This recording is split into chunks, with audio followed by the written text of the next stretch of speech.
إلا الله وحده لا شريك له ونشهد أن سيدنا وسندنا وحبيبنا ونبينا مولانا محمدا عبده ورسوله أرسله بالحق بشيرا ونذيرا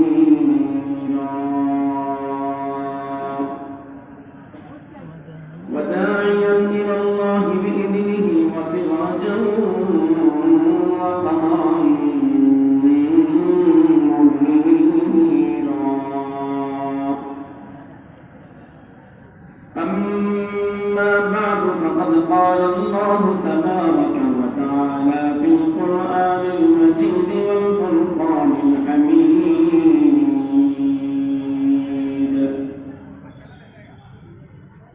أعوذ بالله من الشيطان الرجيم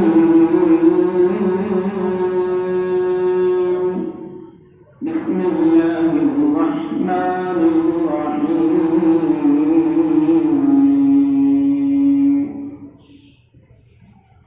الذين يأكلون الربا لا يقومون إلا كما يقوم الذي يتخبطه الشيطان من المس ذلك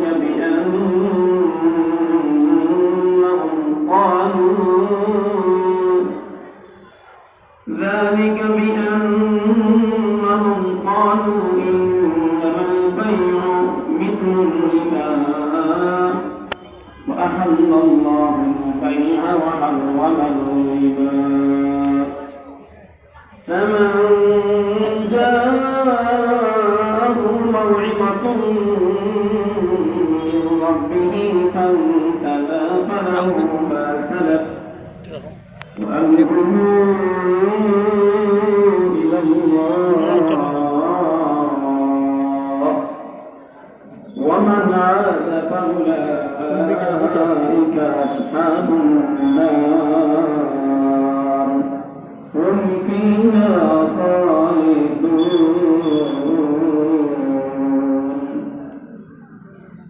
يمحق الله الربا ويربي الصدقات والله لا يحب كل كفار أثيم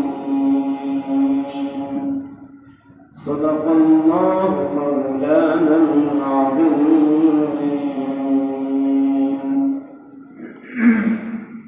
وصدق رسوله النبي الكريم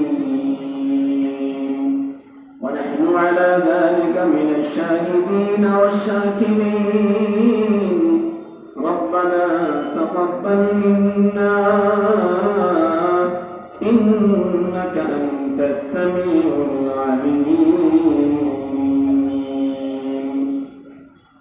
মহান আল্লাহ রব্বুল আলামিন আমাদের সবাইকে মাফ করে দিন আমিন আল্লাহ রব্বুল আলামিন আমাদের জন্য জান্নাতুল ফিরদাউস ওয়াজিব করেন আমিন আল্লাহ তাআলা আমাদের জন্য জাহান্নামকে চিরতরে হারাম করে দিন আমিন দাজ্জালের ফিতনা থেকে বিভিন্ন ফিতনা ফাসাদ থেকে এই সমাজের মুসলিম জাতিকে আমাদের সকলকে আল্লাহ তাআলা কুদরতিভাবে মেহেরবানি করে হেফাজত করুন আমিন মহান আল্লাহ রব্বুল আলামিনের শাহী দরবারে শুকরিয়া আদায় করছি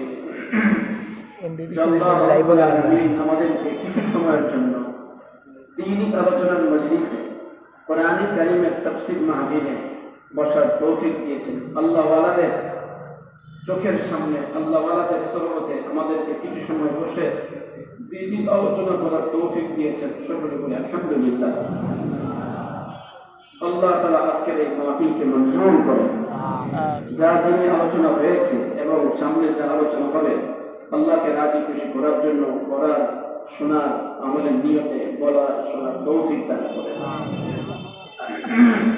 ভাই লম্বা আলোচনা করবো না অল্প সময় আলোচনা করবো আমার উস্তাদের মোহতারাম এখানে বসা আছেন দোয়া করি আমাদের উপর যে বিশাল করে ছায়া আল্লাহ পাক রব্বুল আলামিন যেন এই ছায়া বহুদিন পর্যন্ত দীর্ঘদিন পর্যন্ত এই ছায়া বাকি রাখেন বলেন আমিন এটা বহুত বড় এক নিয়ামত বাপ জীবিত থাকা, ওস্তাদ জীবিত থাকা, শেখ জীবিত থাকা এটা আল্লাহ পাকের পক্ষ থেকে অনেক বড় নিয়ামত, ঠিক কিনা ভাই?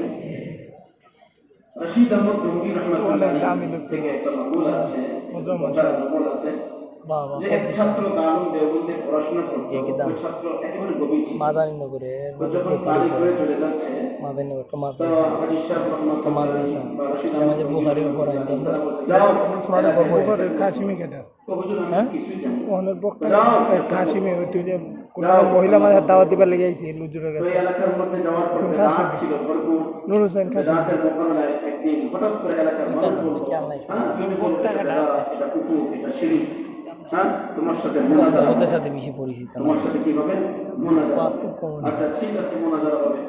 তো বেচারা ভয় পেয়ে গেছে, মুনাজারা হবে আমি তো কিছুই জানি না কি মুনাজারা হবে।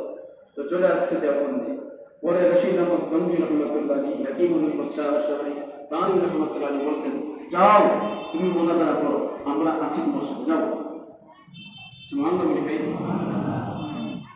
তো বর্ণনার মধ্যে পাওয়া যায় মুনাজারার দিন যখন ডেট হয়ে গেল, এখন বেচারা দেখে যে কেউ আসেনি, খুব পরেশান। আচ্ছা আমাদের উস্তাদরা বলছে যাও সমস্যা নেই আমরা আছি, আসবো। যখন বসলেন দ্বিতীয় পক্ষ থেকে যখন আলোচনা করতেছিল, প্রশ্ন করতেছিল, তো এই বেচারা তো এইভাবে তো করতে পারে না, খুবই গভীর ছাত্র। এরপরে বলে যত প্রশ্ন করে দেখে যে পিছন থেকে রশিদ আহমদ গঙ্গি বলছে তুমি এই উত্তর দাও। তো হযরত বলে আর আমি উত্তর দেই, মজমার ভিতরে আমি বিজয় লাভ করছি। সুবহানাল্লাহ। এটা আসলে বিষয়টা কি? বিষয়টা তো রশিদ আহমদ গঙ্গি তোর কাছে ছিলেন না, এটা হলো তাওয়াজ্জু। এটাকে বলে বুজুর্গানে দ্বীনের সাথে সম্পর্ক থাকলে, আল্লাহ ওয়ালার সাথে সম্পর্ক থাকলে তো মাওলাই পাক রব্বুল আলামিন বুজুর্গানে দ্বীনের পর্বতে আল্লাহ তাআলা ফেরেশতার মাধ্যমে সাহায্য করেন। সুবহানাল্লাহ। তো ছোট একটা ঘটনা আরেকটা বলে আপনাদের সামনে। এক বেচারা বহু দিলের মধ্যে আক্ষেপ নিয়ে যে আমি না উমরা করতে যাব, এবং সেখানে যাওয়ার পর হযরত হাজী আহমদুল্লাহ মুহাজির মক্কির হাতের বায়াত পাবো, ওনার কাছ থেকে ফিউজাত হাসিল করবো। তো বেচারা খুব স্বপ্ন লালন করে যখন জাহাজের মধ্যে উঠছে, হঠাৎ ঝড় তুফান। তো যিনি নাবিক ছিলেন তিনি বললেন ভাই লঞ্চ কিন্তু যে কোনো মুহূর্তে ডুবে যাবে, আমরা কিন্তু সব হারিয়ে ফেলেছি, এখন দিক আমরা ঠিক করতে পারছি না, কোনটা পশ্চিম কোনটা পূর্ব সব এলোমেলো হয়ে গেছে। এখন আমাদের যে জাহাজ চলছে একদিকে চলছে, এখন বলতে পারি না বাঁচবো না মরবো। এখন এই বেচারা মুরাকাবা করছে আর বলছে আল্লাহ আপনি কি আমার স্বপ্ন পুরো করবেন না? আমি কি উমরা করতে পারবো না? আমি কি হাজী সাহেবের কাছে যেতে পারবো না? খুব কান্না, এমন কান্না जो गिरे इधर जमीन पर मेरे अश्क के सितारे कि चमक उठा फलक पर मेरी बंदगी का तारा। যেই বান্দা চোখের পানি জমিনে পড়বে, জমিনে পড়তে দেরি হবে, আল্লাহ পাকের আরশে আজিমের মধ্যে তারকা সমতুল্য হতে দেরি হবে না। সুবহানাল্লাহ। এই বেচারা তো খুব কান্না করলো। এরপর হঠাৎ করে তন্দ্রা চলে আসলো, দেখে একজন মানুষ লঙ্গি পরা, তিনি সাঁতার কেটে আসছে।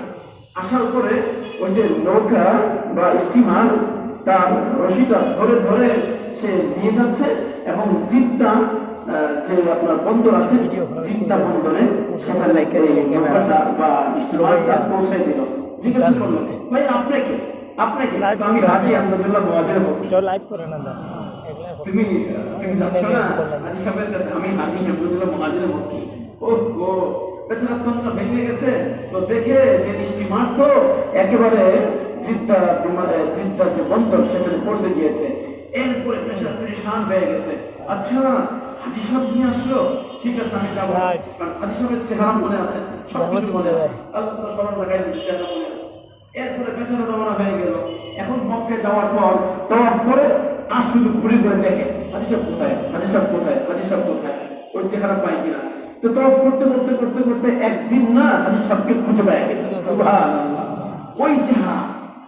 তো চিন্তা করছেন তওয়াফের মধ্যে তো কথা বলা যায় না, কথা বলা বেয়াদবি। বড় বুজুর্গ মানুষ, আল্লাহ বলি মানুষ, আল্লাহ পাকের খিয়ালে মগ্ন আছেন, আল্লাহ পাকের খিয়ালের মধ্যে মগ্ন আছেন। তো যখন তওয়াফ শেষ হলো, দেখলেন যে হযরত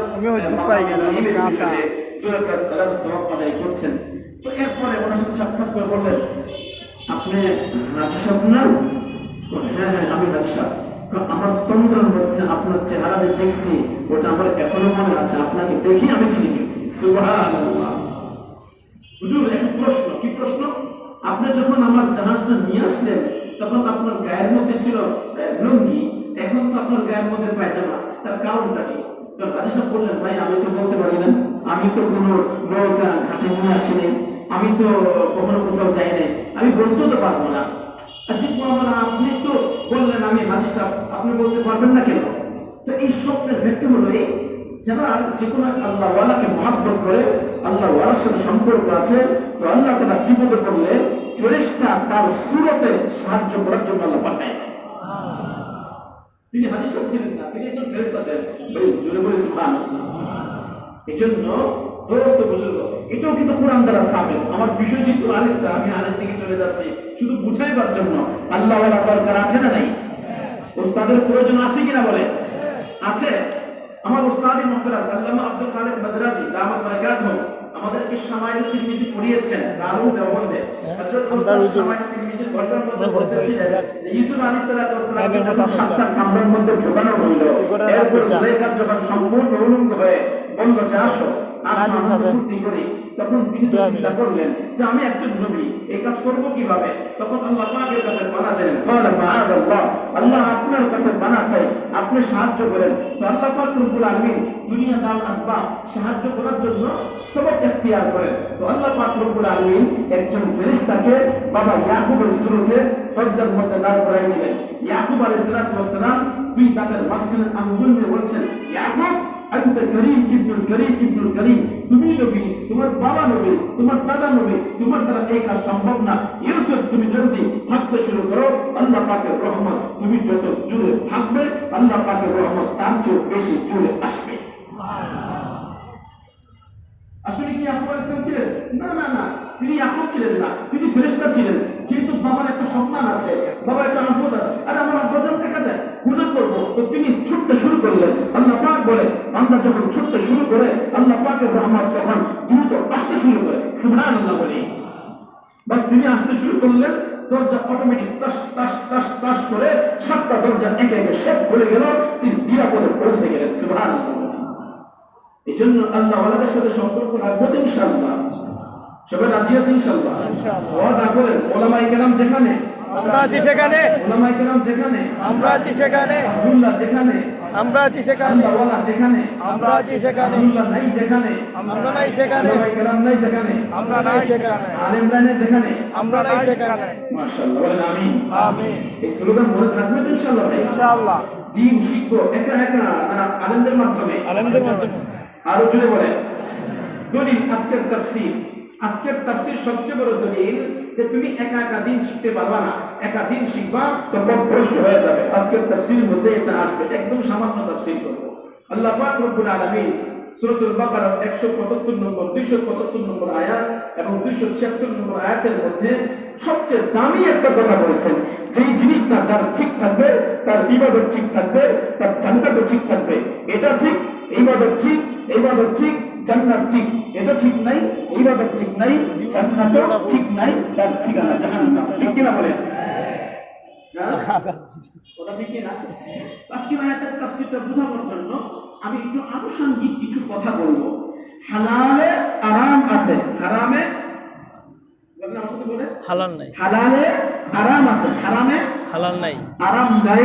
বলেন হালালে হারাম আছে, হালালে লজ্জত আছে, হালালে শান্তি আছে, হালালে প্রশান্তি আছে, হালালে মাওলা পাকের জিয়ারত আছে, হালালের মধ্যে জান্নাত নজরে আসে, হারামের মধ্যে মাওলা পাকের সাথে বান্দার পর্দা হয়ে যায়, জান্নাতের সাথে পর্দা হয়ে যায়, সারা পৃথিবী তার সামনে অন্ধকার হয়ে যায়। হালালের মাধ্যমে সারা পৃথিবী আলোকিত, নূরান নূর, তার চোখের মধ্যে আল্লাহ তাআলা আলো দান করবেন। এই আলোতে সে দুনিয়াতে বসে থাকবে, কিন্তু তার নজর থাকবে আরশে আজিমের মধ্যে। সুবহানাল্লাহ। হালালের মাধ্যমে দুনিয়াতে চলবে, কিন্তু তার পায়ের আওয়াজ যাবে জান্নাতের মধ্যে। বুঝলেন এটা কি করে সম্ভব? বলেন কি আপনি? এটা কি কথা বলেন যে হালাল পথে চললে চলবে দুনিয়াতে, আওয়াজ যাবে জান্নাতে, চলবে দুনিয়াতে, নজর থাকবে আরশে আজিমে। এটা কেমন কথা বললেন? বুখারী শরীফের মধ্যে এক রিওয়ায়াত রয়েছে, হযরত রাসূল আকরাম সাল্লাল্লাহু আলাইহি বলেন সাল্লু আলান নবী সাল্লাল্লাহু আলাইহি ওয়াসাল্লাম, রাসূল আকরাম সাল্লাল্লাহু আলাইহি ওয়াসাল্লাম তিনি মিরাজের রাতে গেলেন। এরপর যখন জান্নাতের মধ্যে চলতেছিলেন, হঠাৎ দেখেন সামনে আওয়াজ। কি ব্যাপার? আওয়াজ কিসের? আল্লাহ রাসূল, আপনার সামনে যে আওয়াজ শুনতে পাচ্ছেন, পায়ে হাঁটার আওয়াজ, এই হাঁটাটা জান্নাতের মধ্যে নয়, এই হাঁটা দুনিয়ার মধ্যে। কার আওয়াজ? ও বেলাল হাবশী দুনিয়াতে হাঁটে, জান্নাতের মধ্যে আল্লাহ তাআলা আপনার কানে পৌঁছায় দিয়েছে। হ্যাঁ, হাঁটে কোথায়? বলেন হাঁটে কোথায়? আওয়াজ পৌঁছে কোথায়? কোথায়? জান্নাতে। আল্লাহ ওয়ালারা থাকি কোথায়? দুনিয়াতে। নজর থাকি কোথায়? আরো জোরে কোথায়? এই গলিটা জুতার গলি, এই গলিটা কাপড়ের গলি, এই গলিটা ঔষধের গলি, এই গলিটা আপনার থান কাপড় গলি, এই গলিটা ডালের গলি। ডাল পট্টি, চাল পট্টি, জুতা পট্টি, কাপড় পট্টি আছে না নাই? আচ্ছা, একজন আল্লাহওয়ালা বুজুর্গ, আল্লাহওয়ালাদের প্রচুর থাকে। আল্লাহওয়ালা যখন কোন গলির দিকে তাকায় তো বলি এই গলি আল্লাহর গলি, এই গলি আল্লাহর গলি, এই গলি আল্লাহর গলি। এরা তাকায় ডান দিকে তো দেখে আল্লাহকে, তাকায় বাম দিকে দেখে আল্লাহকে, তাকায় উপরের দিকে দেখে আল্লাহকে, কোরআনে তাকায় দেখে আল্লাহকে, সর্বত্র দেখে একমাত্র কাকে বলেন? আর জন্য কাকে বলেন? जिधर देखता हूं उधर तू ही तू है, तू ही तू है, तू ही तू। হালালে শান্তি আছে, হালালে জান্নাত আছে, হারামে আরাম নাই, শান্তি নাই। দলিল প্রমাণ, বাংলাদেশ বর্তমান অবস্থা, এটা সবচেয়ে বড় দলিল। কোটি কোটি হাজার বিলিয়ন বিলিয়ন টাকার মালিক, 2 ট্রাক করে ঢাকা থেকে টাকা যাচ্ছে চট্টগ্রামে, হাজার কোটি টাকার মালিক, কিন্তু টাকা হজম করতে পারছে না। টাকা নিজ হাতে কেটে কেটে ফেলে দিল বগুড়ার মধ্যে।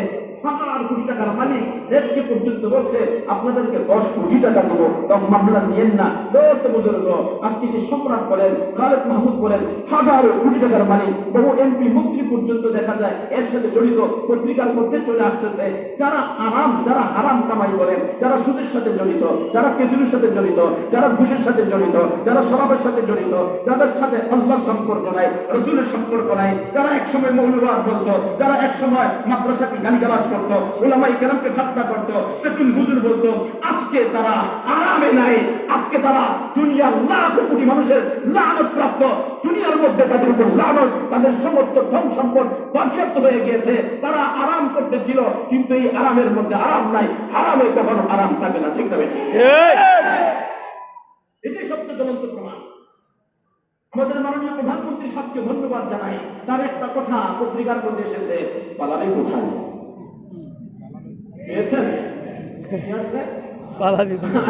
আমি এটা যখন বললাম, আমার কাছে একটা আয়াতে কারিমা মনে পড়লো, পালাবে কোথায়? ওয়ালা ইয়াজিদুনা আনহা মাহিসা। ওরা পালাবার পথ পাবে না। পালাবে কোথায়? তো প্রধানমন্ত্রী, বাংলাদেশের একজন প্রধানমন্ত্রী, মাননীয় প্রধানমন্ত্রী, তিনি যদি বলেন আমি সব দেখি, আমি সব জানি, আমি সব খবর নেই, আমার কাছে সব ডাটা আছে, কে কি করে, কে কোন পথে চলে, কে কোথায় যায়, সব হিসাব আমার কাছে আছে, সময় মতো ধরবো। আমার আল্লাহ পাক বলে, এই দুনিয়ার মানুষ পালাবে কোথায়? সুদ খাবে, আমি আল্লাহ যুদ্ধের ঘোষণা করলাম। যারা সুদখোর, আমি আল্লাহ তাদের বিরুদ্ধে জিহাদের ঘোষণা করলাম। যারা শরাব পান করে, তাদের বিরুদ্ধে আমি আল্লাহ জিহাদের ঘোষণা করলাম। আমি আল্লাহ বলছি, পালাবে কোথায়? আমি আল্লাহ সব খবর রাখি। কথা ঠিক কিনা ভাই? প্রধানমন্ত্রী যদি বলতে পারে পালাবে কোথায়, আমি সব খবর রাখি, তো আল্লাহ তাআলা কি প্রধানমন্ত্রী না আহকামুল হাকিমিন? মালিকি ইয়াউমিদ্দিন। কথা ঠিক কিনা ভাই? আরো যদি কথা ঠিক কিনা? হালাল পথে চলবো না হারাম পথে? তিরমিজি শরীফের এক হাদিস রয়েছে, কেউ যদি হারাম খাবার খায়, সামান্যতম হারাম খাবার গ্রহণ করে, সামান্যতম হারাম খাবার গ্রহণ করে, অর্থাৎ শরাব পান করে, জ্যোতিষীর কাছে যায়, বিশ্বাস করে, তাহলে কতদিন পর্যন্ত তার নামাজ কবুল হবে না? লাম ইয়াকবালিল্লাহু সালাতা 40 ইয়াওমান। খাবার খাইতে আসতে পারো, আমি দেখাই তো কলক মন তাতে আটকাইতে পারি না। এই জিনিস কাছে গেল, খাই দিলে বিশ্বাস করল, কতদিন নামাজ কবুল হবে না? কতদিন করে? আরামের আসর থাকে কতদিন? 40 দিন। কথা ঠিক কিনা? তালুন দেওবন্দের একজন শাইখুল হাদিস ছিলেন, সদরুল মুদারিসিন ছিলেন, আল্লামা ইয়াকুব নানবী রাহমাতুল্লাহ আলাইহি। উনি বলেন যে আমাদের এলাকায় একজন ঘাস বিক্রি করতো, ঘাস, আল্লাহ বক্স, খোদা বক্স নামে উনি যখন ঘাস বিক্রি করতেন তো একটা অংশ রেখে দিতেন দারুল দেওবন্দের আসাদে গ্রামকে খাওয়াবার জন্য। আমরা না প্রতি বছর একবার ওই দাওয়াত খাওয়ার জন্য উদ্গ্রীব থাকতাম, আগ্রহ নিয়ে বসে থাকতাম, কবে দাওয়াত দিবে আর কবে ওই খানা খাবো। আল্লাহু আকবার।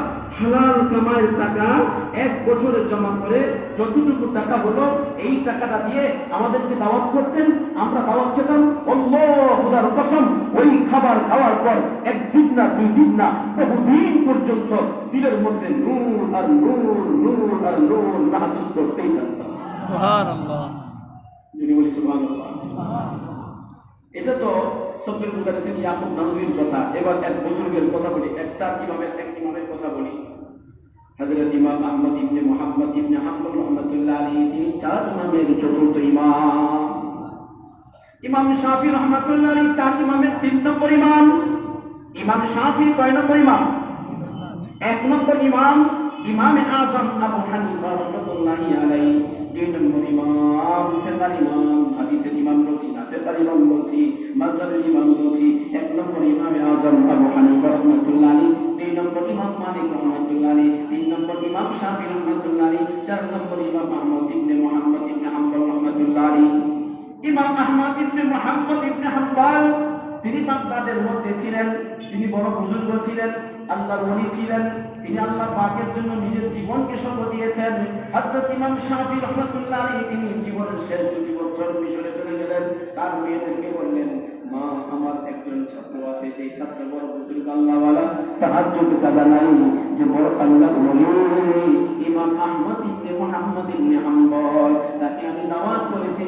কতদিন হয় তোমাকে দেখি না, এক নজর দেখতে মনে চায়। অমুক তারিখে আমাদের মিশরের মধ্যে আসবে।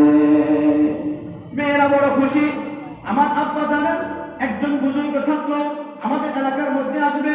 মেয়েরা বড় খুশি, মেহমানদারি করার জন্য রান্না বান্না করলেন। হালাল খাবার না হারাম খাবার? হালাল। ইমাম শাফির ইনকামটা হালাল না হারাম? হালাল। বলেন। সবাই তো সুদের সাথে জড়িত না, এই জন্য আমি একটু ব্যাপক আলোচনা করি, এরপর খাস আলোচনা। সুদটা তো খাস, তাই না? সুদ সম্পর্কে আলোচনা করলে দীর্ঘ সময় লাগবে। আমি শুধু একটু ব্যাপক ভাবে সবার ফায়দা হোক এই জন্য কথা বলছি। ইমাম শাফির ইনকামটা হালাল না হারাম? হযরত ইমাম শাফি রাহমাতুল্লাহ আলাইহি বাজার থেকে গোশত আনলেন, তরকারি নিয়ে আসলেন, রান্না বান্না করলেন। আর মেয়েরা আল্লাহর ওলি বুজুর্গ, বাবা যেমন আল্লাহর ওলি, মেয়েরাও তো আল্লাহর ওলি, কোনো সন্দেহ নাই। আছে? কোনো সন্দেহ? মেয়েরা খুশি না নারাজ? কেন? আল্লাহর ওলি আসবে, তার মেহমানদারি আমরা করবো, কত খুশি। তার মেয়েরা রান্না বান্না করলেন, খুব পরিপাটি করলেন, খুব সুন্দরভাবে ঘর সাজাইলেন। এরপরে যখন ইমাম আহমদ ইবনে মুহাম্মদ ইবনে হাম্বল রাহমাতুল্লাহ আলাইহি আসলেন, আসার পরে রাজ্যে মেহমানদারি করার জন্য খাবার পাঠাইলেন। এক বল খাবার, তরকারি। ইমাম আহমদ ইবনে মুহাম্মদ ইবনে হাম্বল আল্লাহর ওলি ছিলেন কিনা? আল্লাহর ওলিরা বেশি খায় না কম খায়? ভালো করে বলো। বেশি খায় না কম খায়? এই ভিডিও কেউ না করি, ভিডিও। এবছর আমার সবচেয়ে বড় জিহাদ হলো ভিডিও না করা। কারণ ভিডিও হলো বর্তমান যুগে সবচেয়ে বড় ফিতনা, ঠিক কিনা? কেন? বুঝলে বুঝবো না বুঝলে হ্যাঁ, এই ভিডিওর মধ্যে তো এগুলো সরাইছে। হ্যাঁ, কি বলে টেনে দিই, চা খাই না, কফি খাই। ভাই এটা ভিডিও যদি না থাকতো তাহলে ইসলাম যেন ঠান্ডা হইতো না। এক মামলার সাহেব উনি মাহফিলে বলছে, ভাই ঢেলে দে, পরিবেশটা সুন্দর না, খারাপ না, ভালো না পরিবেশটা, ঢেলে দে। এটা নিয়ে এখন আপনার সে বড় বড় নায়িকারা এটা নিয়ে সিনেমা বানাইতেছে, ঠিক কিনা?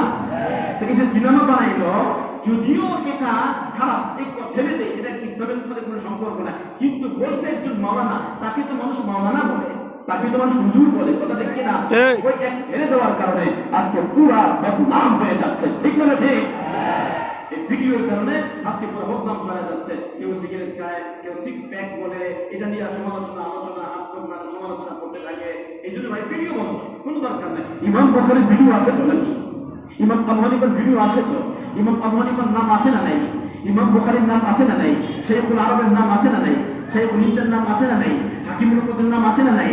দোস্ত বুজুর্গ, একদম সত্য কথা বলছি, আজকে যাদের দেখছেন ভিডিও আছে, বেশি না 50 বছর পর এদের অস্তিত্ব থাকবে না, এদের নাম থাকবে না। এক লাশের সাথে কেউ যদি কাজ করে, শাইখুল হিন্দের নাম যেমন বাকি আছে, হাকিমুল উম্মতের নাম যেমন বাকি আছে শেখুল হাদিস আল্লামা আজিজুল হক সাহেব রহমাতুল্লাহ আলাইহি, তার নাম যেমন বাকি আছে আল্লামা হাফিজ হুজুর রহমাতুল্লাহ আলাইহি, তার নাম যেমন বাকি আছে গৌহরপুরি রহমাতুল্লাহ আলাইহি, তার নাম যেমন বাকি আছে শেখে বাগার নাম বাকি আছে, শেখে কুরিয়ার নাম বাকি আছে, শেখে কাকিয়ার নাম বাকি আছে। ঠিক তেমনি ভাবে যারা আল্লাহ হবে, যারা বুজুর্গ হবে, ইখলাসের সাথে কাজ করবে, ভিডিও তাওয়াক্কুল করবে না এবং ইখলাস নিয়ে মেহনত করতে থাকবে, মৃত্যুর শত হাজার বছর পরও তার নাম দুনিয়ার মধ্যে বাকি থাকবে, জান্নাতের মধ্যে বাকি থাকবে। কথা ঠিক কিনা? কাজে এখন আমাদেরকে আগের হালে যেতে হবে। আগিলা আগিলা কত বালা আসিনা, কথা বুঝাচ্ছি কিনা? এই জন্য ভিডিও না বেড়ে কোথাও না। হ্যাঁ, এক জায়গায় এক বয়ান করছি, উনি বাস দিচ্ছেন, আরে এটা কোনো তরিকা হলো, এটা কোনো সুন্দর হলো, উনি বাস দিয়েছেন। আরে ভাই, এটা কেমন একজন আলেম বাস দেয় কেমন? হ্যাঁ, কথা বলেন, আশ্চর্য করে না। হেডিং লেখছে উনি ওমরকে বাস দিয়েছেন। আল্লাহ হেফাজত করেন, আমিন বলেন, আমিন। তো কি বললাম? আহমদ ইবনে মুহাম্মদ ইবনে হাম্বল তিনি বড় বুজুর্গ ছিলেন। এরপরে খানা রাত্রে পরিবেশন করলেন। ইমাম আহমদ ইবনে হাম্বল খাবার দেখার পরে তিনি লোক সামলাতে পারেন নাই। খেতে খেতে খেতে খেতে পুরো ফল সাবার, তরকারি সাবার, যা আনছে সব খেয়ে শেষ করে ফেলছেন। সুবহানাল্লাহ। বুজুর্গরা কম খায় না বেশি খায়? যদি বলেন ইমাম বেশি খাইলেন না কম খাইলেন? ইমাম শাফি রহমাতুল্লাহ মেয়েরা মনে মনে ভাবে, কেমন বুজুর্গ, সমস্ত খাবার তো তিনি শেষ করে দিলেন, এটা বুজুর্গ হতে পারে না। আচ্ছা ঠিক আছে, এক নম্বর পরীক্ষায় পাস না ফেল, বাহ্যিকভাবে ফেল। দ্বিতীয় পরীক্ষা, বুজুর্গরা শেষ রাত্রে তাহাজ্জুদ পড়ে কি পড়ে না? না পড়ে না। আমাদের শাইখ মুর্শিদ মুস্তাহিদ উম্মাহ মাওলানা শাইখ সঞ্জীবী হুজুর রহমাতুল্লাহ বলতেন, যে মিয়া তাহাজ্জুদ করে না, ও যদি বুজুর্গ দাবি করে খোদার কসম সে বুজুর্গ হতে পারবে না। ঠিক কিনা? তাহাজ্জুদ পড়তে হবে বুজুর্গ হতে হলে। পিয়ারা নবী সাল্লাল্লাহু আলাইহি ওয়াসাল্লাম সর্বপ্রথম ফজর নামাজ পড়েন নাই, যোহর পড়েন নাই, আসর পড়েন নাই, মাগরিব পড়েন নাই, ইশা পড়েন নাই, বিতর পড়েন নাই, সুন্নাত পড়েন নাই, নওয়াফিল পড়েন নাই। সর্বপ্রথম যে নামাজ পড়ছেন ওই নামাজটা ছিল তাহাজ্জুদের নামাজ। সুবহানাল্লাহ। আর প্রথম যে নামাজটা আল্লাহ ফরজ করেছেন সেটা তাহাজ্জুদের নামাজ ছিল। বিসমিল্লাহির রহমানির রহিম, ইয়া আইয়ুহাল মুযাম্মিল কুমিল লাইলা ইল্লা কালিলা নিসফাহু আও ইনকুস মিনহু কালিলা আও জিদ আলাইহি ওয়া রাত্তিলিল কুরআনা তারতিলা ইন্না সানুলকি আলাইকা কাওলান সাকিলা। প্রথম নামাজ ফরজ করলেন নামাজ তাহাজ্জুদের নামাজ। মাশাআল্লাহ। মেয়েরা এবার বদনার মধ্যে পানি রেখে দিলেন, বুজুর্গ ঘুমাবে, ঘুম থেকে উঠে শেষ রাতে তাহাজ্জুদের নামাজ পড়বে, ওযু করতে হবে। আগে পর্যাপ্ত ফল ছিল না। আল্লাহু আকবার। ফজরের নামাজ পড়ার জন্য যখন উস্তাদ সামনে গেলেন মসজিদের মধ্যে, মেয়েরা এসে দেখে বদনার পানি আগের মতো আছে, বদনার পানি সামান্যতম কমে নাই। মনের মধ্যে প্রশ্ন, খাবার তো সব শেষ, বদনার পানি কমলো না, তাহাজ্জুদের নামাজ পড়লো না, ওযু করে নাই, কেমন বুজুর্গ আপনার সাবিত হইল? ইমাম শাফি রহমাতুল্লাহ আলাইহি যখন বাসায় আসলেন, মেয়েরা প্রশ্ন করলেন, আব্বাজান আপনার ছাত্র কেমন বুজুর্গ আমাদের বুঝে ধরে নাই। এক নম্বর তিনি সমস্ত খানা খেয়ে ফেললেন, দুই নম্বর তাহাজ্জুদের নামাজ পড়লেন না। বুজুর্গ হওয়ার আলামত দুইটা, এক নম্বর তাহাজ্জুদের নামাজ পড়বে, দুই নম্বর খানা সব খাবে না, সামান্য খানা খাবে। ইমাম শাফি বলেন, হ্যাঁ আগে তো আমার ছেলেটা ভালো ছিল, এখন মনে হয় খারাপ হয়ে গেল। আচ্ছা আমি প্রশ্ন করি, দেখি না সে কি বলে। ইমাম শাফি রহমাতুল্লাহ আলাইহি ইমাম আহমদ ইবনে হাম্বল রহমাতুল্লাহ আলাইহি প্রশ্ন করলেন,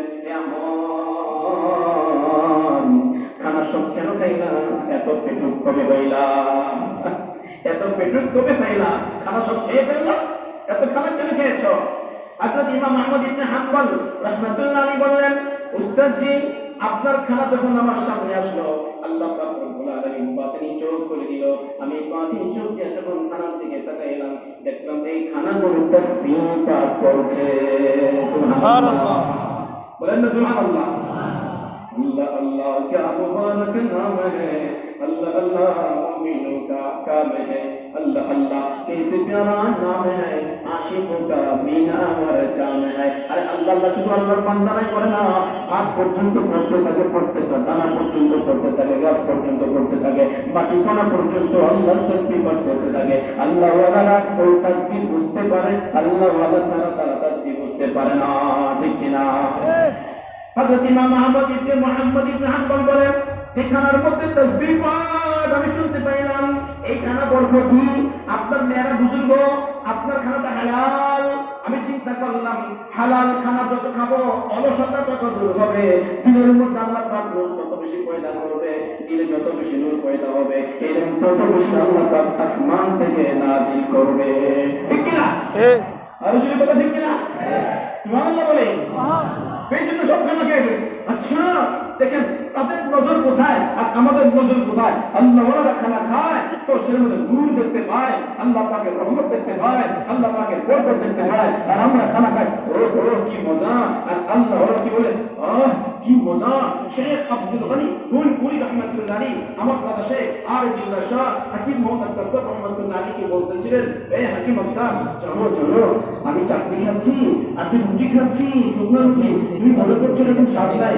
শুনো শুনো, মজা বাসারা বিরিয়ানি খায়, ওরাও খুরমা খায়, তারা কত সুস্বাদু খাবার খায়, ওরা যে মজা পায়। আর আমি চাটনি আর যে রুটি খাচ্ছি, শুকনো রুটি, আমি যখন খাই জানো, আমি তো খাই না, আমার আল্লাহ আমাকে আদর করে খাওয়াতে থাকে। মা যেমন তার সন্তানকে খানা খাওয়ায়, আমার আল্লাহ আমাকে খানা খাওয়ায়। আপনারা বলবেন, আরে আল্লাহ খানা খাওয়ায়, এটা কেমন কথা? আরে আল্লাহ তো নিজেই বলছেন। আল্লাহ কি বলছেন? আর আমরা তো নিজেই বলি, আলহামদুলিল্লাহিল্লাযী আত'আমানি হাদা, আলহামদুলিল্লাহিল্লাযী আত'আমানা। কে খানা খাওয়ায়? কে খানা খাওয়ায়? তো আমরা নিজেই বলি, আলহামদুলিল্লাহিল্লাযী আত'আমানা ওয়া সাকানা ওয়া জা'আলানা মিনাল মুসলিমিন। আলহামদুলিল্লাহিল্লাযী আত'আমানি হাদা ওয়া রাযাকানি মিন গায়রি হাওলিন মিন্নি ওয়ালা কুওয়া। আমরা তো মুখে মুখে বলি আমার আল্লাহ আমাকে খানা খাওয়াইলো, কিন্তু আল্লাহ বলে মুখে মুখে না, তারা সচক্ষে আল্লাহ পাক খানা খাওয়ায়, যারা অনুভব করতে থাকে। সুবহানাল্লাহ, আরে জোরে সুবহানাল্লাহ। কাজে তিনি তো খানা খাইলেন, এখন তিনি কি বলছেন? ও দেখেন খানা খাওয়ার পরে নূর এই পরিমাণ আমার দিলে জমা হইলো, নূর এই পরিমাণ জমা হইলো। এরপরে আমি না শুয়েছিলাম, শুয়ে শুয়ে একটা হাদিসের মধ্যে গবেষণা করলাম। সারা রাত ওই খানার বরকতে, হালাল খাবারের বরকতে, হালাল খাবার নূরের কারণে সারা রাত একটা হাদিসের মধ্যে গবেষণা করে 100 মাসআলা বের করেছি। সুবহানাল্লাহ। কত মাসআলা বের করেছি বলেন? কত মাসআলা? 100 মাসআলা। আমার তো ওযু যায় নাই, আমার তো ওযু করতে হয় নাই, শেষে তো আমার ওযু করার প্রয়োজন নাই। আমি তো খাবার খেয়েছি, আমার তো ওযু ছিল, আমি তো বা ওযু ছিলাম। ওই হালাল খাবার বরকতে আল্লাহ রাব্বুল আলামিন এমন নূর দিলেন। আমি ভাবলাম এই খানা যতক্ষণ থাকবে ততক্ষণ ইলম আসতেই থাকবে, আমি ইলমি কাজ করতেই থাকবো। আমি না জনগণের জন্য উম্মতের ফিকিরে এক হাদিস থেকে মাসআলা বের করতে করতে 100 মাসআলা বের করেছি। তাহাজ্জুদের নামাজ পড়েছি, ওযুর প্রয়োজন হয় নাই, এশারের ওযু দিয়া মাসআলা বের করলাম, এশারের ওযু দিয়া ফজরের নামাজ আদায় করলাম। আমরা কি হালাল খাবার খাবো না হারাম? আর যদি হালাল না খাবার হারাম। হালালে আরাম আছে, হারামে হারাম নাই। বলেন, হারামে হারামে হারাম নাই, ঠিক কিনা? সুদ হালাল না হারাম? হারাম। সুদ হালাল না হারাম? এই সুদটাকে হারাম করছেন কে? আল্লাহ। কে? মামুনাত মানহিয়াত, দুটো জিনিস, মামুনাত মানহিয়াত। মামুনাত মানে আল্লাহ পাক বান্দার উপকার হবে বলে যে সমস্ত জিনিস বান্দার জন্য উপকারী, ওই সমস্ত জিনিসকে আল্লাহ আদেশ করেছেন, এটা করো, এটা করো, এটা করো। আর যেগুলো বান্দার জন্য ক্ষতিকারক আল্লাহ তাআলা ওগুলোকে নিষেধ করেছেন। যেগুলো ক্ষতিকারক এর নাম মানহিয়াত, যেগুলো উপকারী এর নাম মামুরাত। এবার আপনারা বলেন, সুদকে নিষেধ করছেন কে? সুদকে হারাম করছেন কে? এখন দুনিয়ার যত যুক্তি দেখাচ্ছিল কেন সুদ কি হালাল হবে? আর যারা সুদ খায় আরামে থাকবে, ওর নাম হবে সুদখোর, কথা ঠিক কিনা? ওর নাম কি হবে বলেন? সুদখোর। সুদখোরের বিরুদ্ধে আমার যুদ্ধ দরকার নেই, আপনার যুদ্ধ দরকার নেই। যারা সুদখোর, যারা সুদ খায়, যারা সুদ লেনদেন করে, যিনি সুদ খাইলেন, যিনি সুদ দিলেন, যারা সুদের সাক্ষী হইল, যিনি সুদের লেখালেখি করলেন, নবীজি লানত করছেন, লাআনা রাসূলুল্লাহ সাল্লাল্লাহু আলাইহি ওয়াসাল্লাম আকিলা রিবা। যে যে সুদ খাইলো তার উপর নবীর লানত। আল্লাহ পাক বলে, আরে রাসূলের লানত না, আমি আল্লাহ জিহাদের ঘোষণা করলাম। যারা সুদ খাবে, যারা সুদ নিবে, যারা সুদের লেখালেখি করবে, যারা সুদের কারবার করবে, যারা সুদের সাথে জড়িত থাকবে, আমি আল্লাহ তাদের বিরুদ্ধে জিহাদের ঘোষণা করলাম। নামাজ না পড়লে কোরআনে কারিমে জিহাদের ঘোষণা নাই, রোজা না রাখলে কোরআনে কারিমে জিহাদের ঘোষণা নাই, হজ না করলে কোরআনে কারিমে জিহাদের ঘোষণা নাই, শরাব পান করলে কোরআনে কারিমের জিহাদের ঘোষণা নাই। একমাত্র only one যারা সুদ খায়, যারা সুদ দেয়, এদের বিরুদ্ধে আল্লাহ পাক রব্বুল আলামিন জিহাদের ঘোষণা করেছেন। অতএব এটা সবচেয়ে জটিল এবং সবচেয়ে কঠিন এবং এটা সবচেয়ে জঘন্যতম হারাম একটা বস্তু। জোরে বলতে ঠিক কিনা? সুদ কাকে বলে? আপনি কি জানেন সুদ কাকে বলে? সুদের তারিখ দুটো করছি। এক নম্বর তো নবীজি সংজ্ঞা নবীজি দিয়েছেন, কুল্লু কারজিন জাররা নাফআন ফাহুয়া রিবা। এই যে এই সুদের সংজ্ঞাটা, আমি এই সংজ্ঞাটা আমার ওস্তাদের কাছ থেকে মুখস্থ করছি। এদের সালের যখন বলি হুজুর এই কথাটা এই হাদিসটা বলছেন, আলহামদুলিল্লাহ তখন মুখস্থ করছি, এখন ওই হাদিসটা মুখস্থ আছে। কুল্লু কারজিন জাররা নাফআন ফাহুয়া রিবা। যেই খরচে, যেই ঋণে বন্ধন হয়, সেই ঋণ আপনি 100 টাকা একজনের কাছ থেকে ঋণ নিলেন, যদি দেওয়ার সময় 110 টাকা দেন, তা 10 টাকা বিনিময় হলো। এই 10 টাকা কি হলো? বিনিময় ছাড়া হলো। আপনি খরচ দিয়েছেন, ভাই আপনাকে 100 টাকা আপনাকে 1 মাস পরে আগামী মাসের 7 তারিখে ঋণটা দিয়ে দিব। এখন আপনি আগামী মাসের 7 তারিখে কত টাকা দিবেন? আমার সাথে বলুন, কত টাকা দিব? ঋণ করেছি কত?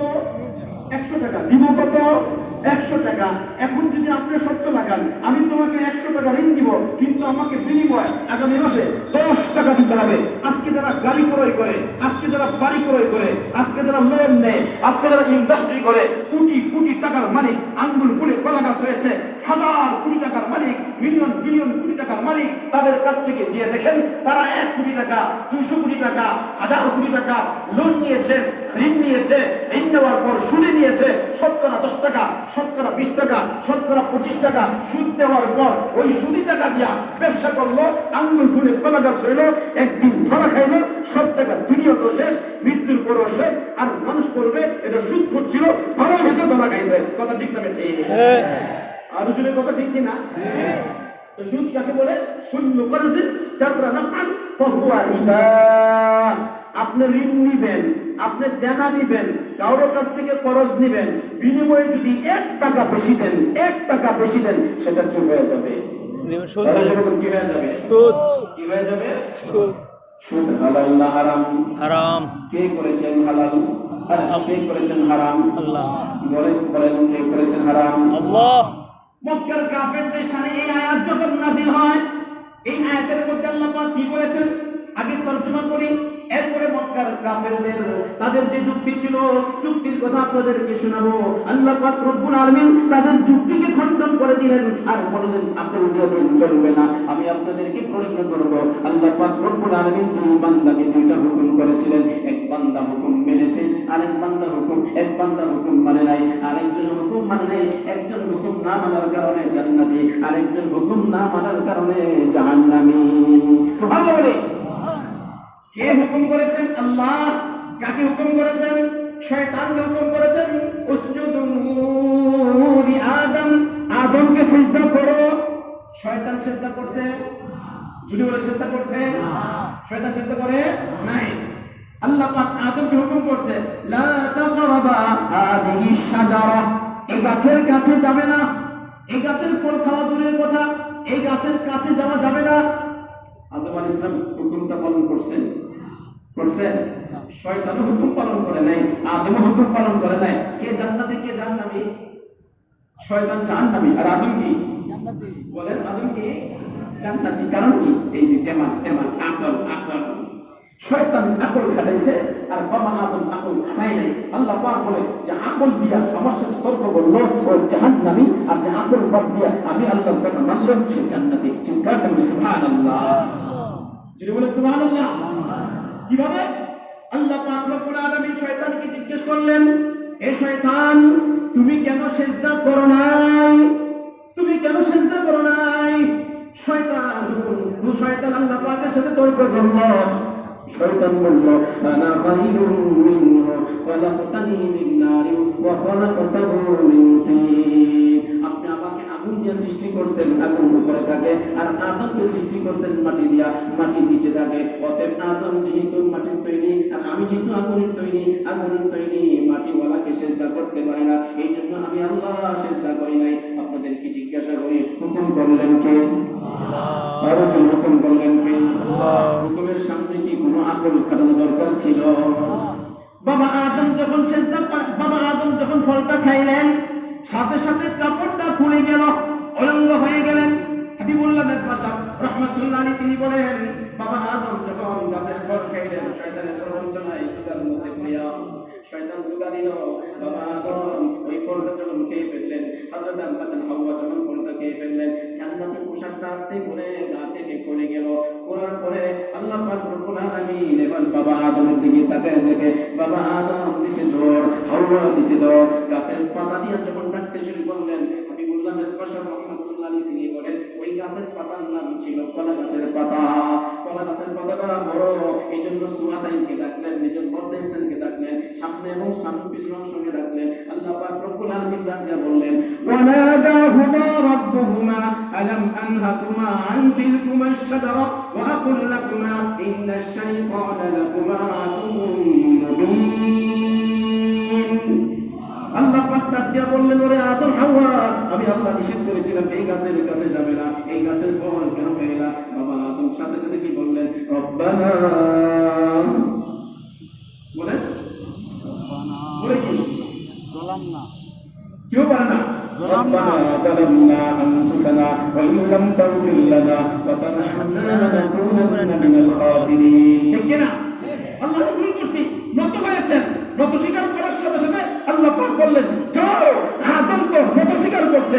মান তাওয়াদা লিল্লাহ ফারাফাহু আল্লাহ, যে তাওয়াজু ইনকিসারি পয়দা করবে, যে নিজেকে নত স্বীকার করবে, তার ঠিকানা হবে জান্নাত। আমি আল্লাহ তাকে জান্নাতে পৌঁছাই দিব। সুবহানাল্লাহ।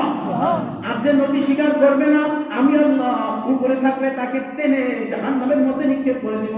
শয়তানের স্থান ছিল তাগুসুল মালায়েকা, জান্নাতের মধ্যে তার স্থান ছিল। আল্লাহ পাক রব্বুল আলামিন তাকে টান দিয়া জাহান্নামের মধ্যে ফেলে দিলেন, বাবা আদমকে জান্নাতের মধ্যে পৌঁছাই দিলেন। সেই সুদ সম্পর্কে আল্লাহ পাক রব্বুল আলামিন বললেন, আমি আল্লাহ সুদকে করেছি হারাম, বেচা কিনাকে করেছি হালাল। কোনটা হারাম? সুদ। বলেন কোনটা হারাম? সুদ। হারাম কোনটা? সুদ। হালাল কোনটা? তার উপরে হালাল কোনটা? বেচা কিনা। এখন মক্কার কাফিররা যদি আয়াত নাযিল হলো, আরে বলে, ও বেচা কিনা হালাল, সুদ হারাম না, এটা আমাকে বুঝে ধরে না। আল্লাহ পাক নিজে বলেন, আহাল্লাল্লাহুল বাইআ ওয়া হারামার রিবা। আফসোসের বিষয়, আজকে ব্যাংকের মধ্যে আয়াত লেখা থাকে, ব্যাংকে যাবে এই আয়াত লেখা, আহাল্লাল্লাহুর রিবা আহাল্লাল্লাহুল বাইআ ওয়া হারামার রিবা ইয়ামহাকুল্লাহুর রিবা ওয়া ইউরবি সাদাকাত। আমি ব্যাংকে যাওয়ার পর যখন এই আয়াতগুলো দেখি, আমার কাছে বড় আশ্চর্য লাগে। আর আশ্চর্যের বিষয়, সুদী লেনদেন করে আবার আয়াতে কালিমা দিছে, এর চেয়ে চরম পর্যায়ে বেয়াদবি আর কিছু হতে পারে না। কথা ঠিক কিনা? স্কুলের আপনার ওয়ালের মধ্যে লেখা থাকে তলাবুল ইলমি ফরিদাতুন আলা কুল্লি মুসলিম। আমি আশ্চর্য হইয়া যাই, আরে ইলম কাকে বলে? বাংলা শিখার নাম ইলম, ইংরেজি শিখার নাম ইলম, পেপারটা থাকার নাম ইলম, এটাকে ইলম বলে না। ইলমকে বলা হয় যে ইলমটা শিখলে মাওলা পাকের খশিয়ত পয়দা হবে, আল্লাহ পাকের সামনে মাথা নত করবে, পর্দা করবে, নামাজ পড়বে, রোজা রাখবে, হজ করবে, যাকাত দিবে, গুনাহ ছাড়বে, জিনা ছাড়বে, চুরি ছাড়বে, ডাকাতি ছাড়বে, মদ ছাড়বে, সুদ ছাড়বে, ঘুষ ছাড়বে, ওটাকে বলে ইলম। আর যে ইলম শিখলে জিনা হয়, চুরি হয়, ডাকাতি হয়, চিন্তা হয়, সুদ ঘুষ শিক্ষা দেওয়া হয়, যে ইলমের মধ্যে দশত বুজুর্গ বেপরদায় চলাফেরা করা হয়, যে ইলমের মাধ্যমে একে অপরের মধ্যে প্রেমের সম্পর্ক হয়, এটাকে ইলম বলে না, এটার নাম ইলম হতেই পারে না। কথা ঠিক না বেঠিক? এটা সম্পূর্ণ জুলুম, অত্যাচার। এই হাদিসটা স্কুল কলেজে লেখা কিছুতেই ঠিক হবে না। এই হাদিসটা একমাত্র প্রযোজ্য হবে মাদ্রাসার মধ্যে, যারা কোরআন হাদিসের ইলম শিখে, ওটাকে ইলম বলা হয়। ঠিক কিনা? আপনারা কি আমার সাথে একমত আছেন? আরো যদি একমত আছে, ব্যাংকে যে লেনদেন হয়, এটা সুদ কি সুদ না?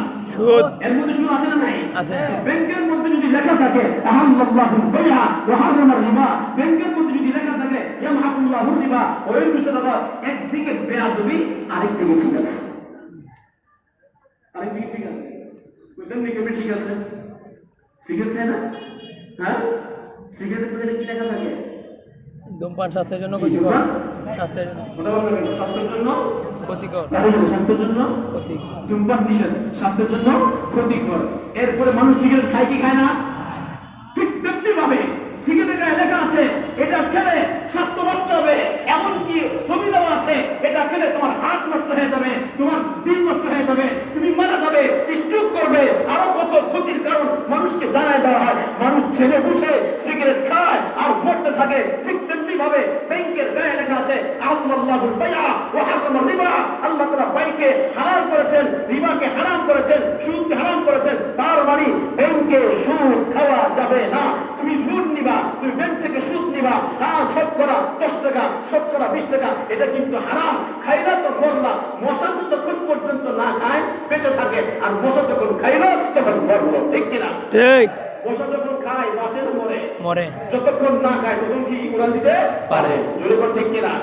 তা আল্লাহ পাক বলে যে বেচা কিনা হালাল, সুদ তো হারাম। মক্কার কাফিররা বলে আচ্ছা বেচা কিনার মধ্যে আমি মাল বিক্রি করলাম, বিনিময়ে 10 টাকা বেশি পাইলাম, এর মধ্যে লাভ হইল, লভ্যাংশ পাইলাম, এটা যদি হালাল হয় তাহলে সুদের মধ্যে আমি তাকে 10 টাকা দিলাম, বিনিময়ে 100 টাকা দিলাম, বিনিময়ে 1 মাস পরে আমি 110 টাকা পাইলাম, তো আমার তো লাভ হলো, এটা বেচা কিনার মতোই। আল্লাহ পাক বলে না না না, সুদ আর বেচা কিনা এক না।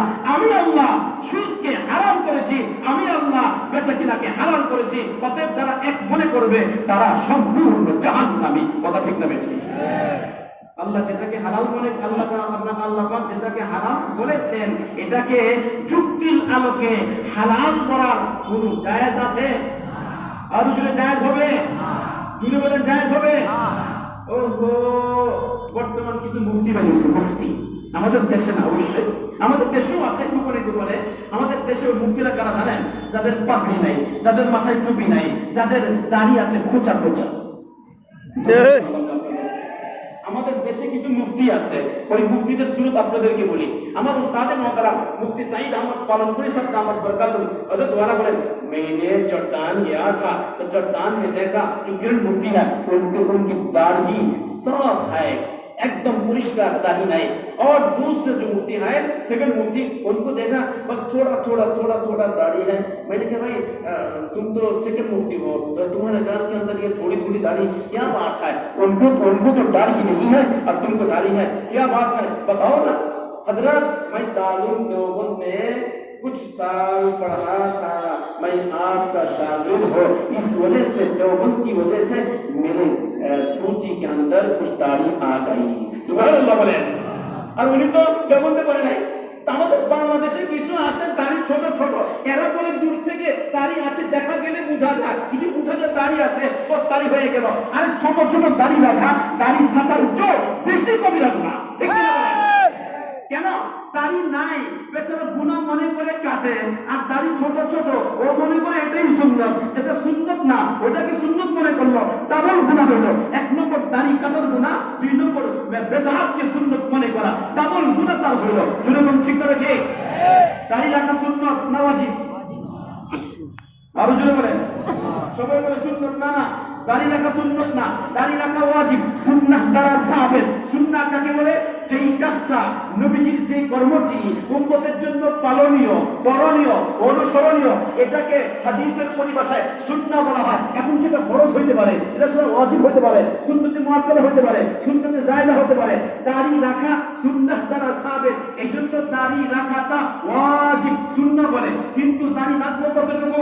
4 ইমাম একমত, 4 ইমাম একমত। ইমাম আযম আবু হানিফা, ইমাম মালিক, ইমাম আহমদ, ইমাম শাফি, 4 ইমাম, এবং 6 বুখারী, মুসলিম, তিরমিজি, নাসাই, ইবনে মাজাহ, আবু দাউদ, 6 ইমাম, 4 ইমাম, মুহাদ্দিসিন, ফুকাহা, মুতাকাল্লিমিন, উলামা, সালাফ খলফ, সকল উলামায়ে কেরাম একমত দাড়ি রাখতে হবে এক মুষ্টি পরিমাণ। মানে কতটুকু? এক মুষ্টি। কতটুকু রাখতে হবে? এক মুষ্টি। এক মুষ্টি কম দাড়ি রাখা যাবে? আমাদের বাংলাদেশে, মিশরে, জর্দানে এবং আপনার বিভিন্ন দেশের মধ্যে কিছু মুফতি পয়দা হয়েছে যাদের দাড়ি ছোট ছোট, এটাকে আমরা নাম রাখছি ব্রাশমার্কা দাড়ি। কি কি দাড়ি? ব্রাশমার্কা। কি? ব্রাশমার্কা দাড়ি। এরা বড় মুফতি সাহেব। এরা মাশাআল্লাহ দেখুন ওরা আয়াত পেশ করে আল্লাহুল বাইয়া ওয়া হারামা রিবা, আল্লাহ তাআলা ব্যবসাকে হালাল করেছেন, সুদ হারাম করেছেন। এরা দেখবেন বলবে ভাই খেলাফত কায়েম করো, সব ঠিক হয়ে যাবে। আল্লাহ পাক বলে ঈমান করো, আমল আনো, ওয়াদাল্লাহুল্লাযীনা আমানু মিনকুম ওয়া আমিলুস সালিহাত, যারা ঈমান আনবে, নেক আমল করবে, আমি আল্লাহ এদেরকে দুনিয়ার রাজত্ব দান করব। এদেরকে বলবো আজকে তোমরা খেলাফতের চেষ্টা করো, খেলাফত আসল নয়, আসল হলো ঈমান আমল। ঈমান আমল ঠিক, খেলাফত ঠিক। যদি কোন ঠিক হবে ঠিক। বদরের যুদ্ধের ময়দানে অস্ত্র ছিল না, বদরের যুদ্ধের ময়দানে ঘোড়া ছিল না, বদরের যুদ্ধের ময়দানে ওট ছিল না, বদরের যুদ্ধের ময়দানে আমার নবী খালি হাতে ছিলেন। আমার পেয়ারা নবী সাল্লাল্লাহু আলাইহি ওয়াসাল্লাম বদরের যুদ্ধের সময় ইশারার পর সেজদার মধ্যে পড়েছেন, ফজর পর্যন্ত কান্না করেছেন, হে আল্লাহ আপনি বাঁচান, আপনি বাঁচান। ফজরের আগ মুহূর্তে আবু বকর সিদ্দিক বললেন ইরফা রাসাকা ইয়া হাবিবি, আমার হাবিব মাথা উঠান। আপনি যে দোয়া করেছেন, আল্লাহ দোয়া কবুল করেছেন। অস্ত্র দরকার নাই, কোনো কিছু দরকার নাই। আজকে আপনি দোয়া করেছেন, আল্লাহ পাক রব্বুল আলামিন আপনার দোয়া কবুল করেছে। এই যে আমি দেখতে পাচ্ছি আরশে আজিম থেকে, আসমান থেকে হাজার হাজার ফেরেশতা নাযিল হচ্ছে মুসলমানদেরকে সাহায্য করার জন্য। আল্লাহু আকবার। জিন্দাবাদ, জিন্দাবাদ, জিন্দাবাদ, জিন্দাবাদ। কিভাবে মুসলিম ছিল নাকি পাকিস্তানের অ্যাটম বোম আসলে নাই, তার আসলে পরমাণু অস্ত্র আসলে নাই, মুবারক মার্গানি, পাকিস্তান কিছু করতে পারতেছে। মুবারক মার্গা হাজারো অস্ত্র থাকতে পারে, মুসলমান কখনো বিজয় লাভ করবে না। আমি তোমাকে বলতে চাই, চীনের মধ্যে 20 লক্ষ মুসলমান পরিবারের মধ্যে আটকা পড়ে আছে, ওদের তুমি কিছুই করতে পারলে না। আজকে আফগানিস্তানের মুসলমান ঢুকে ঢুকে মরছে, তাদের তুমি কিছুই করতে পারলে না। বাইতুল মুকাদ্দাস মসজিদকে দখল করে আছে ইহুদিরা, তাদের তুমি কিছুই করতে পারলে না। তোমার সৈন্যদেরকে নাচছে, তুমি কিছুই করতে পারলে না। মুসলমান তারা বাড়ি হারা হচ্ছে, তাদের জেলখানা তৈরি করা হচ্ছে, তুমি কিছুই করতে পারো নাই। কাশ্মীরের মুসলমান লক্ষ লক্ষ মুসলমানকে হত্যা করে, তারা কাফন ছাড়া মাটির মধ্যে পুঁতে রাখছে। আজকে কাশ্মীরি মায়েরা আজকে তারা 4 সন্তান পেটের মধ্যে ধারণ করছে। ভারতের পৈশাচিক ওই সমস্ত সন্ত্রাসীগুলো কাশ্মীরের মা বোনদের সাথে জিনা করে তাদের পেটের মধ্যে সেই 4 সন্তান পয়দা করছে। আজকে তুমি কিছুই করতে পারছো না। খোদার কসম, অস্ত্র দিয়া মোকাবেলা করা যাবে না।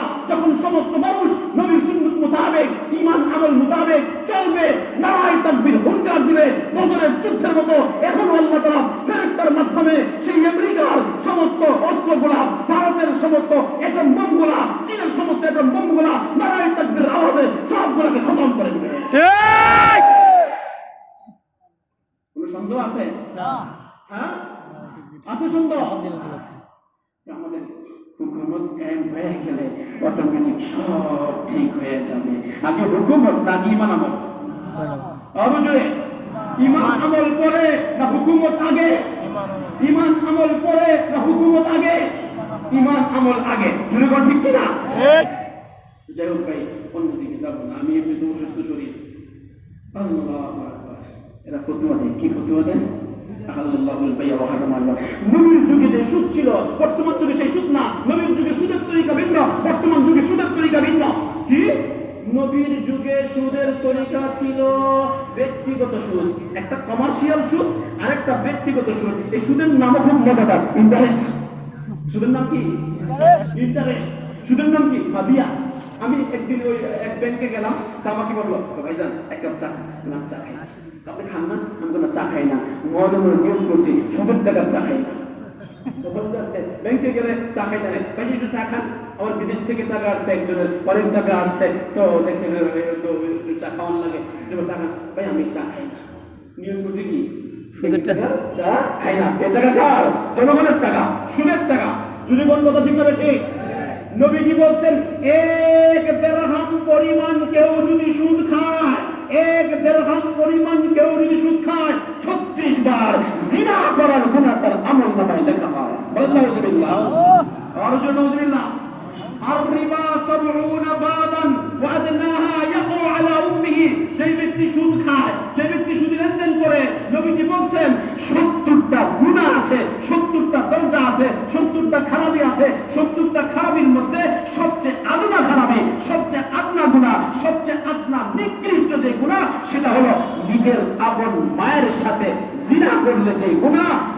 হোক তাদের সেই গুনাহ।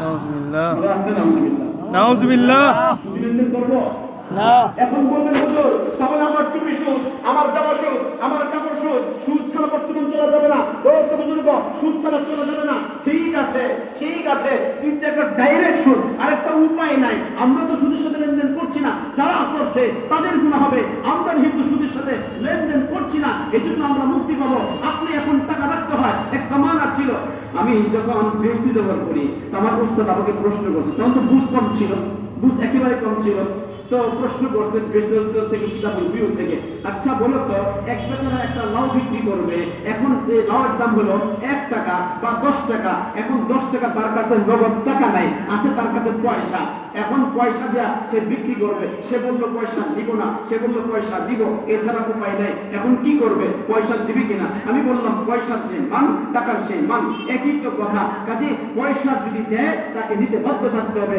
যদি যেহেতু লেনদেন হয়ে গেছে, লেনদেন হয়ে গেছে, ভাই আমি কিনলাম, আচ্ছা আমি বিক্রি করলাম, লেনদেন শেষ, এখন সে টাকাও দিতে পারে, ইচ্ছা করলে পয়সাও দিতে পারে, ইচ্ছা করলে কয়েন দিতে পারে, কথা ঠিক কিনা? হুজুর আমার 100 নাম্বার দিচ্ছে, 100 নাম্বার দিছে, তুমি 100 পাইছো, আরে 1 নম্বর পাইলে ভালো হইতো, আগে বসতাম 100 মানে ফেল, আর 1 নম্বর মানে 1 নম্বর, 1 নম্বর মানে 1 নম্বর, 2 মানে 2 নম্বর, 3 মানে 3 নম্বর, আগে তো বুঝতাম না, ছোট বুঝছিলাম। আল্লাহু আকবার। আগেকার জামানায় আপনার টাকা বোঝা বহন করে নিতে হতো, এখন আপনার বোঝা বহন করা লাগে না, এখন ব্যাংকের মাধ্যমে টাকা রাখতে হয়। মুফতি কিফায়াতুল্লাহ সাহেব রাহমাতুল্লাহ আলাইহি কিফায়াতুল মুফতির মধ্যে উল্লেখ করেছেন ব্যাংকের মধ্যে টাকা রাখতে হবে আপনার প্রয়োজন, কারণ 1 লক্ষ টাকা 20 লক্ষ টাকা ব্যাংক ছাড়া লেনদেন করতে পারবেন না। জরুরতের খাতিরে বর্তমান যেহেতু সব সুদি লেনদেন হয়ে যাচ্ছে, সব প্রত্যেকটা ব্যাংক সুদ হচ্ছে, এই জন্য প্রয়োজনের খাতিরে আপনি ব্যাংকের মধ্যে টাকা রাখবেন। এই ফতোয়া কেন দিলেন? এই ফতোয়া এই জন্য দিয়েছেন, যখন এদেশ ইংরেজরা দখল করলো, ইংরেজরা দখল করার পর মুসলমান তো ইংরেজি লেখা আমাদের আকাবেররা, মুফতি ফয়জুল্লাহ সাহেব রাহমাতুল্লাহ আলাইহি, মুফতি কিফায়াতুল্লাহ সাহেব রাহমাতুল্লাহ আলাইহি, মুফতি আহমদ রফ সাহেব রাহমাতুল্লাহ আলাইহি, উনারা যে ঔষধের মধ্যে এ বি সি ডি ইংরেজি হরফ লেখা থাকতো, ওই ওষুধটা খেতেন না, বলে ইংরেজদের বিরুদ্ধে লড়াই করবো, তাদের লেখা খাবো না, তাদের লেখা পড়বো না, তাদের সহযোগিতা করবো না, এতটা ভুল ছিলেন তারা। কথা ঠিক কিনা বলেন? আরো ছিল কথা ঠিক কিনা? এরা বলছে মুসলমান সুদ খায় না, এখন কি করে? মুসলমান তো সুদ খায় না, ব্যাংকের টাকা রাখে, ও সুদ খাবো না, সুদ দিব না, সুদটা আসলো প্রত্যেকে আপনাদের বুঝায়, ও সুদ নিব না। এখন মুসলমান টাকা রাখছে 10 লক্ষ টাকা, এখন যারা ব্যাংকের কর্মকর্তা আছে এই টাকাটা কাজে লাগাবে কিনা বলেন? লাগাবে। সুদ আসবে কিনা? সুদ আসলো 10 লক্ষ টাকা থেকে 1 লক্ষ টাকা। এবার এই কাফেররা কি করলো? এই 1 লক্ষ টাকা নিয়ে অস্ত্র ক্রয় করে মুসলমানদেরকে মারতে শুরু করলো, মুসলমানদেরকে হত্যা করতে শুরু করলো।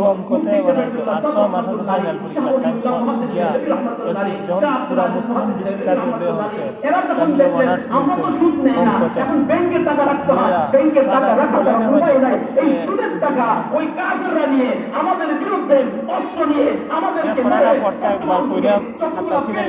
সম্পর্ক বাংলাদেশ ব্যাংকের সাথে, বাংলাদেশ ব্যাংকের সম্পর্ক বিশ্ব ব্যাংকের সাথে ওদের সম্পর্ক, আমেরিকার সাথে ওদের সম্পর্ক, ইহুদিদের সাথে এই সুদ যা আসে, সুদের টাকা দিয়া, ব্যবসার টাকা দিয়া আর ঘুষের টাকা দিয়া ইহুদিরা অস্ত্র ক্রয় করছে, অস্ত্র ক্রয় করে এই অস্ত্র বিক্রি করছে ইয়েমেনের কাছে, এই অস্ত্র বিক্রি করছে ইরানের কাছে, এই অস্ত্র বিক্রি করছে আফগানিস্তানের কাছে, এই অস্ত্র বিক্রি করছে বাংলাদেশের কাছে, এই ইহুদিরা অস্ত্র বিক্রি করছে ভারতের কাছে।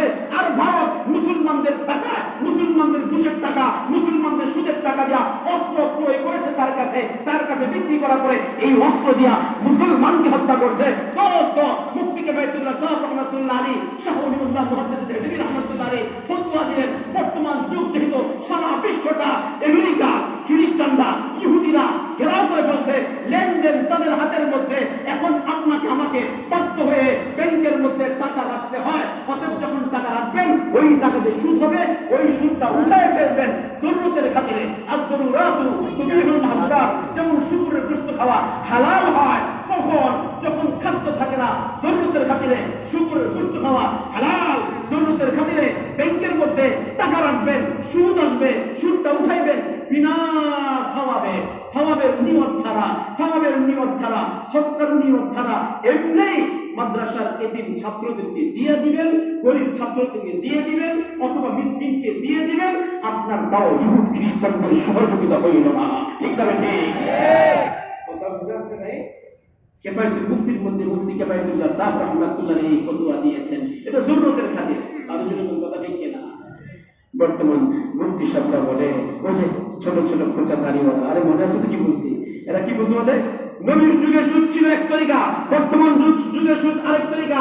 নবীর যুগে সুদ ছিল গরিব, মিসকিন, অসহায়, দরিদ্র, বিবাহ দিবে মেয়েকে, টাকা নাই, খাবে টাকা নাই, ঘর বানাবে টাকা নাই, ঘোড়া কিনবে টাকা নাই। যারা কুচিপুতি ছিল এদের কাছে যেয়ে বলে ভাই আজকে না দুবেলা হয়েছে, খানা খেতে পারি না, কিছু টাকা দেন, বাচ্চাদের খাবার দিব। ভাই আমার এই বৃষ্টিতে ঘর বাড়ি ভেঙে গিয়েছে, ঘরটা উঠাবো, টাকা নাই, মেহরবানি করে কিছু টাকা দেন। তখন বড় ব্যক্তি বলতো ঠিক আছে 1000 টাকা দিব, 2000 টাকা দিব, আগামী মাসের 10 তারিখে আমাকে 2050 টাকা দিতে হবে, আগামী মাসে 2500 টাকা দিতে হবে। এইভাবে সুদ দিল। বর্তমান যুগের কিছু মুফতি সাহেব আছে, এরা বলে ওই যুগে সুদ হারাম হওয়ার মূল কারণ ছিল বড় লোকেরা গরিবদের উপর জুলুম করতো। কি করতো? আর কি করতো? জুলুম করতো, এর জন্য হারাম। একটা মুখরোচক মেসাল পেশ কষ্ট হইতেছে না? একটা মেসাল পেশ করে শেষ আলোচনা শেষ বলে 5 মিনিটের আলোচনা শেষ করবে। এক বেচারা হিন্দুস্তান থেকে মক্কায় যাচ্ছে, যাওয়ার পথে যখন ট্রেনের মধ্যে উঠলো, উঠার পরে আপনার যখন বিমানে উঠছে, যখন জিদ্দা গেছে, যাওয়ার পরে একজনটা শুনলো আরবের গায়করা গান গাচ্ছে এখানে। আচ্ছা আমিও তো গায়ক, আমিও তো গান করি, আরবের মানুষ গান করে, আজকে শুনবো আরবের গায়করা কিভাবে গান গায়। ওহো, শুনতে শুনতে দেখলো আরবের গায়করা যখন গান গাচ্ছে আরবিতে, একটু মজা লাগে না, একদম বেমজা, একদম কি ভাই বেমজা। তখন সে বলল গান গাওয়া হারাম, আল্লাহ তাআলা হারাম করেছেন গান গাওয়া, নবীজি গান গাওয়া হারাম করেছেন, তার কারণ আরবের কণ্ঠ ভালো না। আরব দেশের মানুষ গান গায়, ওই গানের মধ্যে কোনো স্বাদ নাই।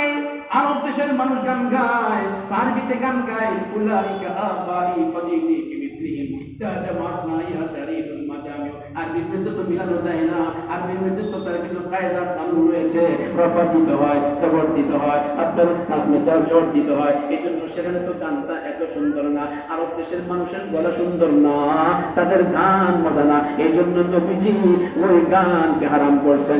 আমার নবী যদি আমার গান শুনতেন, হিন্দি গান শুনতেন, এজন্য আরব দেশে প্রত্যেকটা ঘরের মধ্যে দেখবেন টেলিভিশন আছে, সেখানে সিনেমা চলে, ওরা কিন্তু আরবি গান শুনে না, ওরা হিন্দুস্তানের গান শুনে, ওরা হিন্দুস্তানের ছবিগুলো দেখতে থাকে। তার কারণ হিন্দি ছবির মধ্যে আলাদা একটা মজা আছে, উর্দুর মধ্যে আলাদা একটা কাশি রয়েছে। ওই হিন্দুস্তানি গায়ক বলতেছেন যদি নবীজি আমার গান শুনতেন, নবীজি বলতেন হা কি মজা, হিন্দি গান কি মজা। তখন নবীজি বলতেন হ্যাঁ আরবি গান না জায়েজ, হিন্দি গান জায়েজ। আরো জেনে গেছে নাউজুবিল্লাহ। ওদের কি সুন্দর না, তো কণ্ঠ সুন্দর না, এই জন্য আরবিটাকে হারাম বলেছেন। যদি আমার গান শুনতেন তো হারাম বলতেন। ঠিক তেমনি ভাবে বর্তমান যুগে বলে কমার্শিয়াল সুদ, নবীর যুগে ছিল না, একদম সম্পূর্ণ মিথ্যা কথা। বদরের যুদ্ধ হইল কেন?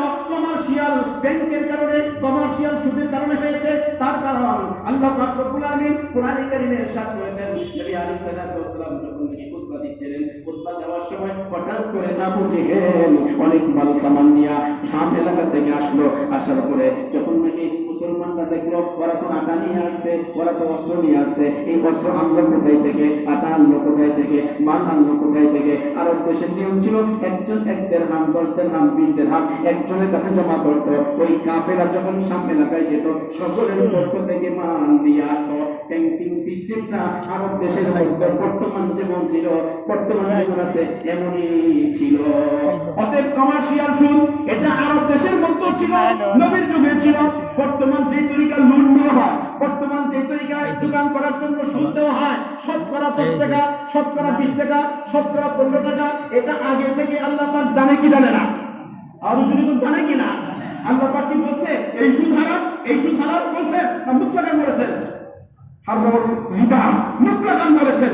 অতএব সুদ যেই তরিকা হবে এটা হালাল কিছুতেই হতে পারে না। ঠিক কিনা বলেন? আল্লাহ পাক রব্বুল আলামিন আমাদেরকে সুদী লেনদেন থেকে বাঁচার তৌফিক দান করুন। আমিন। বলেন না আমিন। আল্লাহ তাআলা সুদী লেনদেন থেকে আমাদের এই ব্যবসায়িক ভাইদেরকে হেফাজত করবেন আমিন। আল্লাহ পাক রব্বুল আলামিন সুদের সাথে যারা জড়িত আছে তাদেরকে তওবা করার ইস্তিগফার করার তৌফিক দান করুন আমিন। ওয়া আখির দাওয়ানা আলহামদুলিল্লাহি রাব্বিল আলামিন। সুবহানাল্লাহি ওয়া বিহামদিহি আশহাদু আন লা ইলাহা ইল্লা আনতা আস্তাগফিরুকা ওয়া আতুবু ইলাইক।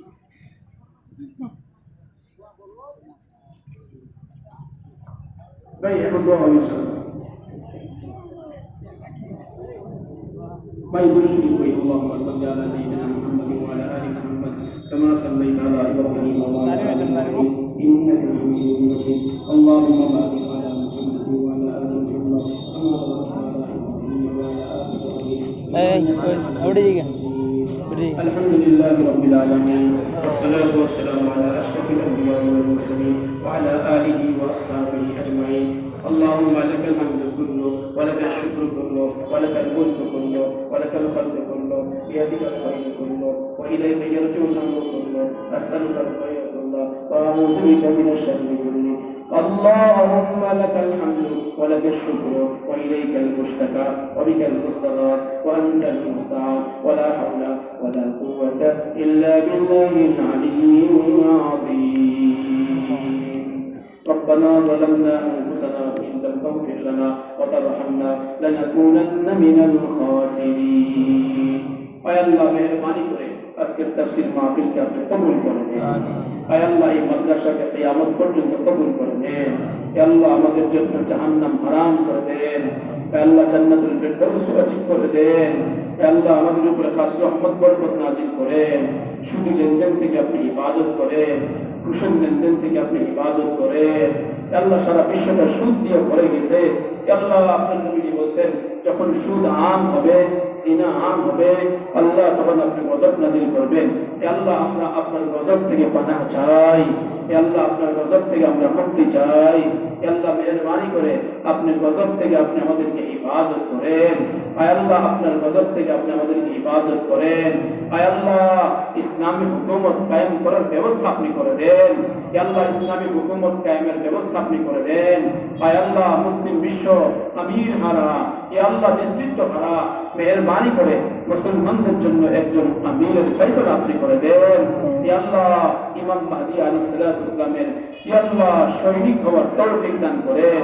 ইমাম মাহদী আলাইহিস সালাতু ওয়াস সালামের সৈনিক হয়ে দাজ্জালের বিরুদ্ধে আয় আল্লাহ কাফিরদের মোকাবেলা করার তৌফিক দান করেন। শাহাদাতের কবিও সুদা পান করার তৌফিক দান করেন। শাহাদাতের মর্যাদা নসিব করেন। আত্মীয় স্বজন যারা ইন্তেকাল করেছেন প্রত্যেকের কবর আযাব মাফ করে দেন। এই এলাকার উপর খাস রহমত বরকত নাযিল করেন। ব্যবসায়িক ভাইদেরকে সহিভাবে হালাল ব্যবসা করার তৌফিক দান করেন। সুদ থেকে, ঘুষ থেকে, অন্যায় থেকে, শরাব থেকে আপনি আমাদেরকে হেফাজত করেন। আয় আল্লাহ আমাদের ছেলে মেয়েদেরকে আপনি কবুল ও মঞ্জুর করে নিন। ইয়া আল্লাহ সামনে আরো যে কয়েকদিন তাফসীর মাহফিল রয়েছে আপনি খুব খুব বরকত দান করেন। আয় আল্লাহ আমাদের দোয়াগুলো কবুল ও মঞ্জুর করে নিন। আমিন তুম্মা আমিন। ওয়া সাল্লাল্লাহু তাআলা আলা খায়রি খালকিহি محمد وعلى آله وأصحابه أجمعين. سبحان ربك رب العزة عما يصفون وسلام على المرسلين والحمد لله رب العالمين. سبحان الله وبحمده سبحانك اللهم وبحمدك أشهد أن لا إله إلا أنت